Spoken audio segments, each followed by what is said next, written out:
Hello YouTube, today we're going to be installing the Rock Solid Industries Scout mount on my Mosin Nagant rifle. I already went over all of its features and details in an earlier video, so let's get right into it. After I marked my center line, I went and took a pencil and slid it up into the receiver here, marked it, then brought it on the outside, and I marked where my chamber begins because it's okay for these screws to go into the receiver but not into the chamber. That could cause a lot of problems. Another thing that I'm going to have to do here that's not in the installation instructions is I'm going to end up filing off a little bit here on the front of this mount, because if I just slide this up in here, there's almost no room right here for me to drill. If I drill down, there's good odds I'm just going to end up busting that out. I'm not going to have a whole lot of meat there. So I'm going to take a file here and file out the front part of the mount, which sits in the old sight base here, until I can move this forward. There is a line on the mount that lines up with the front of your receiver, so I'm just gonna grind it off until that lines up, because that'll still give me room to drill my holes without going into my chamber. So I'll get that done and then I'll get back to you.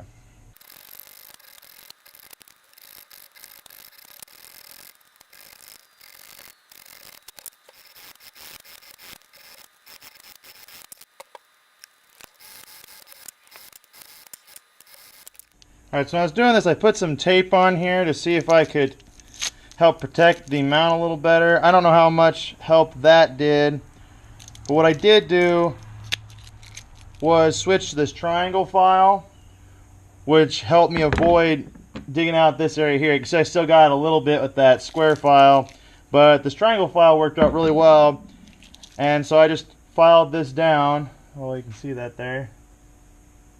There we go.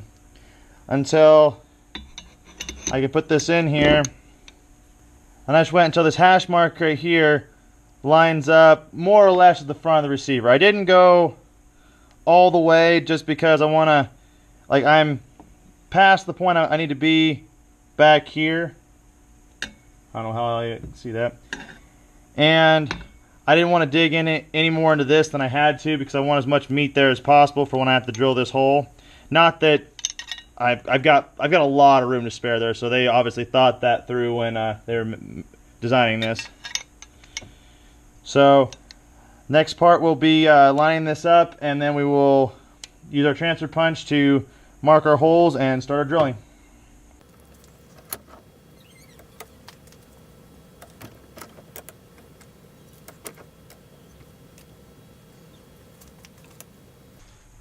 Alright, now I have everything chucked up here in the vise, and I'm using the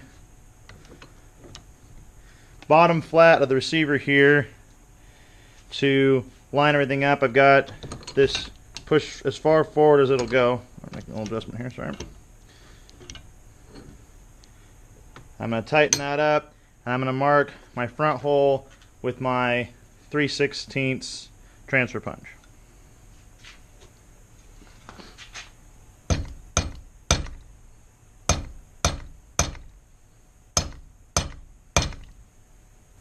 Alright, now I'm a little off center, but I think when I line that up with the flat of the receiver, it should work out just fine.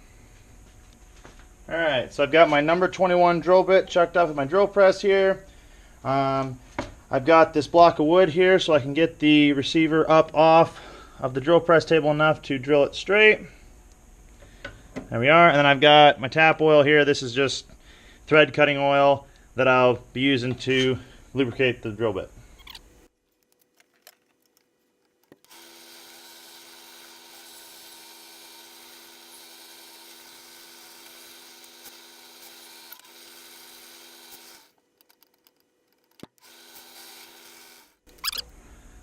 And there we go, first hole drilled. Alright, here's our first hole, and I don't know how you'll be able to see this, but it lines up perfectly with the first hole on our mount here.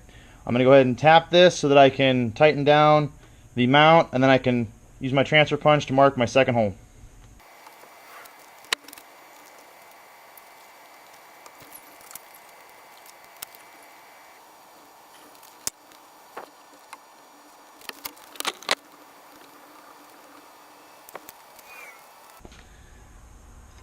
I'm going to go ahead and use the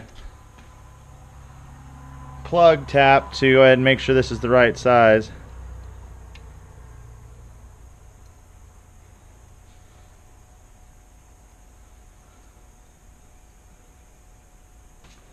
Looks like when I got this thing flat, I'm still a little bit off on my front lug here, so I'm going to go ahead and file that down some more, and then I will get this mounted up. At this point, I'll go ahead and I'll transfer that hole after I get this ground down, and I'll drill and tap this next hole, and I will come back to you once I have this installed with the next step. Alright, now that I've got both screws installed, I'm going to go ahead and mark them. As you can see, if I get that on camera, they go down into the receiver quite a bit, so I'm going to go ahead and mark these and trim them down so that way they don't interfere with my bolt. Now, in order to shorten these, all I'm going to do is I chucked them up in my drill here, and then I will run them against my sander over here until they are the right length. That way things stay good and smooth, and it's a relatively quick way to do it. Alright, so now that I got the first one shortened, I'll go ahead and match it up with the second one, can give me an idea of how far I need to go. As you can see, I had to cut a fair bit off of there. Alright, I don't know how you can see that, but I've got both of them shortened up now so that they are just over the edge of the receiver on the inside, and they do not interfere with the bolt in any way. Alright, on to the next step. Alright, for the next part here, I will be drilling out this hole here in order to create a hole in the mount for the roll pin that they send, as well as make this hole here big enough to accept this pin. I know they say in the instructions if you want to, you can use the original sight block pin, but I figure a roll pin will be a lot sturdier, and it's what they recommend, so that's what we're going to do. This is also the hole that they send you a drill bit for, and because of just the shapes and everything here, I'm going to go ahead and just use a hand drill, because I'm pretty sure I can get it fairly straight with a hand drill, and that way I don't have to do make a bunch of jigs or set up something on my drill press. When I do this, first thing I'm going to do is I'm going to drill halfway through. I'm going to insert my pin, and then I'll flip it over, drill the rest of the way through, and then pound my pin through. The other thing I did was I tightened this jack screw to the point where it's just touching the sight block here. If you need to raise this up, you can. Also, if you want to squeeze this down to give yourself a little bit of deviation for mounting the scope, you can. I'm just going to try and mount this level because I don't plan on this being more than a 300-yard gun, and with the optic that's on, I don't need any deviation to give myself more adjustment in the scope, because I don't plan on adjusting the scope and I shouldn't need to.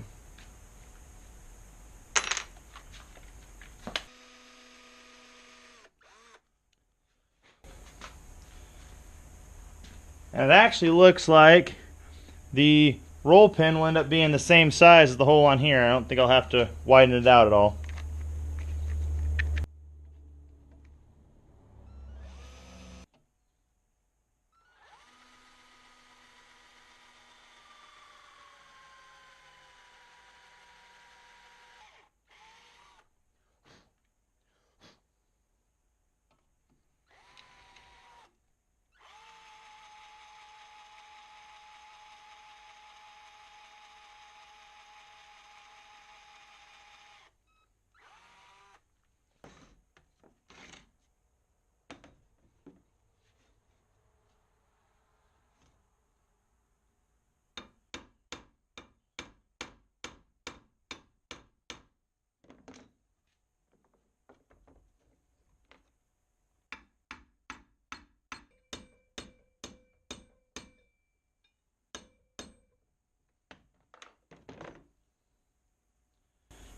And there we go.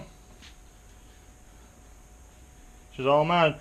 I'm then going to go ahead and take these two screws out and this jack screw out and put some blue Loctite on there, and then she should be done. I'll give this rifle a good cleaning, and then I will reassemble everything and I'll show you the final product.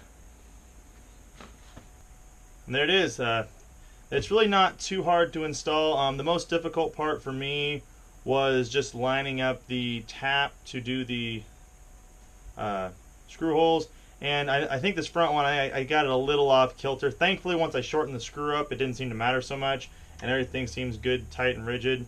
I got the scope mount on here, and just looking through it right now with the mount on the gun, it does have a little bit of a fisheye kind of at the lower setting. I don't know if that's just the nature of the beast, or if it's something I can adjust with the focus or anything like that.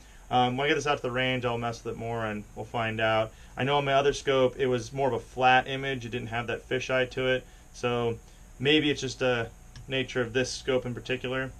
If you have any comments or suggestions, I'll leave them down below. I'm still debating on how I might put backup iron sights on this, but my current plan would involve a front sight on this that I think would have to be almost 1.5 inches tall. So that may not be the most practical thing in the world. I may just leave it in this configuration. Honestly, for this rifle's purpose, I don't really see myself ever needing backup iron sights because this is not a go-to rifle, but if I could make it into a go-to rifle, more is the better. If you found this video helpful or informative, please like, share, and subscribe, and I will see you in the next one.